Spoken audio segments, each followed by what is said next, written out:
وہ اب دیکھیں مسٹر اے اور مسٹر بی کے درمیان اگر ایک رول پلے ہو رہا ہے اسپیکنگ کے حوالے سے میں آپ سے عرض کرتا ہوں، اگر مسٹر اے کہتے ہیں گاون تو مسٹر بی آگے سے کہتے ہیں یا Gaon where market market.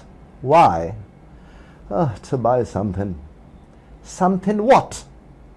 Some food items. Food for whom? Obviously family. Family got married. Yeah, got married. Great, congratulations. Thank you. Bye. Yeah, bye. See you.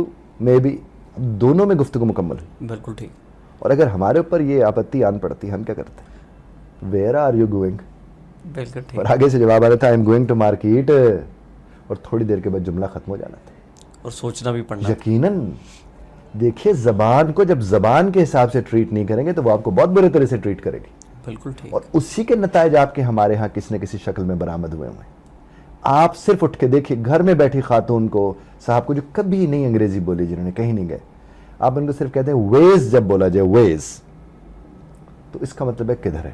اور مرد تو بولتے ہی اتنا ہی ہے کہ کتھے.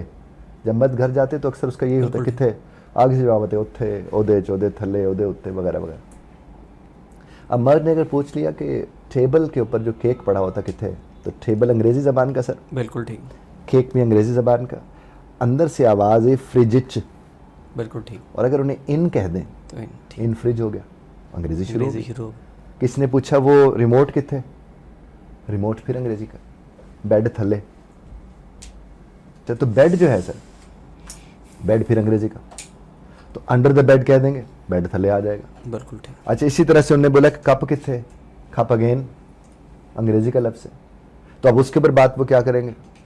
جس گھڑی انہوں نے کہہ دیا کپ تو انہیں کہہ دیا شیلف اتے، شیلف پھر انگریزی کا ہے.